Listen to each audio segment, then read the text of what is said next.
দুটো শব্দ এক করবেন না। অনুপ্রবেশকারী, শরণার্থী। সিএএতে ক্লিয়ার বলা আছে হিন্দু, শিখ, খ্রিস্টান, জৈন, পার্সি, বুদ্ধিস্ট এরা ধর্মীয় উৎপীড়নের কারণে যদি আফগানিস্তান, পাকিস্তান, বাংলাদেশ থেকে ভারতে আসে তাদেরকে শরণার্থীর মর্যাদা দেওয়া হবে, সহনাগরিকের মর্যাদা দেওয়া হবে, তারা শরণার্থী।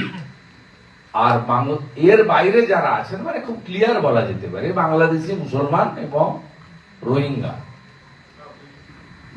অলসো মুসলিম, তাদের কাছে ভিসা পারমিট না থাকলে তারা হচ্ছে অবৈধ অনুপ্রবেশকারী, তাদেরকে ভারত রাখবে না। এবং এটা পশ্চিমবঙ্গে সবচেয়ে বেশি আমরা যন্ত্রণার মধ্যে আছি। অ্যাপ্রক্স 1 কোটি বা আরো বেশি হবে ঢুকে ভিতরে বসে আছে। আপনাকে বলি এটা বিচ্ছিন্ন, এটা প্রত্যেক দিনই হচ্ছে।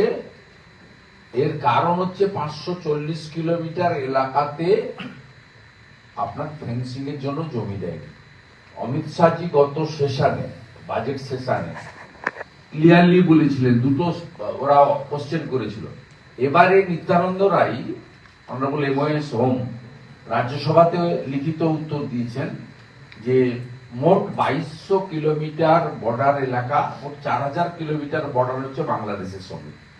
তার মধ্যে মেঘালয়, মিজোরাম, ত্রিপুরা, আসাম, বাকিটা আমাদের 2200-র মধ্যে কমপ্লিটলি 540 বা 46 এরকম একটা জায়গা আছে যেখানে কাঁটাতারের বেড়া দেওয়া সম্ভব। 16 সাল থেকে জমি চাওয়া হচ্ছে, কিন্তু মমতা ব্যানার্জি জমি দিচ্ছে না। এই কারণে এই লাস্ট 10-11 বছরে এখানে সিপিএম এর সময় থেকে হচ্ছে। আজকে যেটা বলছেন এটা বিচ্ছিন্ন ঘটনা, এটা কন্টিনিউ হয়। কিন্তু লাখস অফ বাংলাদেশি মুসলিম যাদের কোনো ভিসা পারমিট নেই, তারা ঢুকে পড়ে আমাদের এখানে ভোট জেহাদ, ল্যান্ড জেহাদ, লাভ জেহাদ, রেশন জেহাদ, ধর্মীয় জেহাদ, সব কাজগুলোই করছে। 4 লক্ষের কাছাকাছি পুশব্যাক হয়ে গেছে ইতিমধ্যে। এগুলো কিন্তু সাউথ স্টেট গুলোতে এবং মূলত দিল্লি, হরিয়ানা, ইউপি, মহারাষ্ট্র, গুজরাট এই স্টেট গুলোতে সবচেয়ে বেশি কাজ করেছে মহারাষ্ট্র, গুজরাট এবং হরিয়ানা। তারা কার্যত তাদের এলাকায় সমস্ত এই লোকজনকে পুশব্যাক করার কাজটা তারা একটা মিশনের মাধ্যমে করেছে, একদম পুরো যুদ্ধের মতো করেছে। এটা উচিত, দেশ আগে। এবং এক্ষেত্রে আমরা বারে বারে বলেছি, ভারতীয় মুসলিম বংশ পরম্পরায় এখানে স্বাধীনতা দেশভাগের আগে পরে থাকা মুসলিম, এদের কোনো চিন্তার কারণ নেই, এদের সঙ্গে কোনো বিরোধ আমাদের নেই। এরা আমাদের ভোট দেয় না ধর্মীয় কারণে।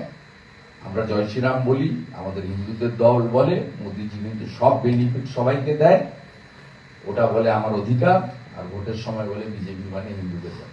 তবুও এই ইস্যুতে তাদের সঙ্গে কোনো বিরোধ নেই।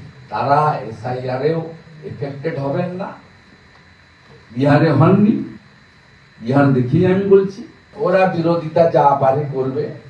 সুপ্রিম কোর্ট, মহুয়া মৈত্র বলুন, বিহারের বিরোধী দলগুলো বলুন, বা এখানে পশ্চিমবঙ্গ সরকার যে যুক্ত হয়েছে এসআইআর এর মামলায়, স্টে দেয়নি। বিহারে ড্রাফট ভোটার লিস্ট পাবলিশ হয়েছে, যাদের নাম বাদ গেছে তাদের নাম পাবলিশ করে দিতে বলেছে, ক্রিস্টাল ক্লিয়ার হয়ে যাবে।